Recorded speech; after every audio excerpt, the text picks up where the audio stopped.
માણસ કહે છે કે પૈસો આવે તો હું કંઈક કરું અને પૈસો કહે છે કે તું કંઈક કર તો હું આવું. આજે આપણે વાત કરીએ છીએ ઇન્ટરનેશનલ લેવલે best seller book rich dead poor dead. આના લેખક છે રોબર્ટ કિયોસાકી. હવે આપણે વાતચીત કરીએ છીએ કે શું કામ આ બુકની આજે હું શું કામ આ બુકની વાત કરું છું. તો સાહેબ આટલા વખત ત્યાં 25 વર્ષથી શિક્ષણ સાથે સંકળાયેલ છું તો કે દરેક બાળકને એક જ વસ્તુ કહેવામાં આવે છે કે તું ખૂબ ભણ તો બાળક ભણે છે, ડૉક્ટર બને છે, એન્જિનિયર બને છે. પણ ઓવરઓલ શું કરવાનું છે તો કે ઓવરઓલ પૈસા કમાવાના છે. તો કે જે જર્ની આપણી પાછળથી સ્ટાર્ટ થાય છે તેને શું કામ આપણે પહેલેથી સ્ટાર્ટ નથી કરતા.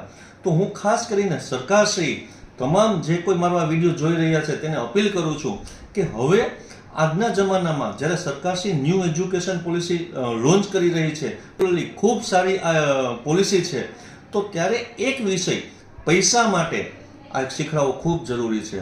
તો આજે હું વાત કરીશ રિચ ડેડ પુઅર ડેડની થોડીક સમરી હું આપીશ અને ખાસ આ મારો વિડીયો એના માટે છે કે જે બાળકોને ફાઇનાન્સ કારણ કે તમામ લોકોની જિંદગીમાં એક જ વસ્તુ કામ કરે છે તે છે પૈસા.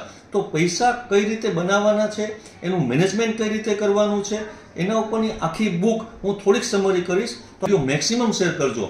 કારણ કે સાહેબ સ્કૂલની અંદરમાં 5 કલાકથી લઈને 7 કલાક બાળકો રહેતા હોય છે, જ્યારે ઘરની અંદરમાં 15 થી 17 કલાક. તો બાળક સ્કૂલમાં પણ શીખવું જોઈએ અને ઘરમાં પણ શીખવું જોઈએ. અને એક છે બેસ્ટ મેનેજમેન્ટ છે એ મનીનું છે. તો આ વિડીયો મેક્સિમમ શેર કરો. હવે બેક ટુ બેક એપિસોડ હું આપીશ જેમાં આપણે ચર્ચા કરશું rich dead poor dead. Thank you so much.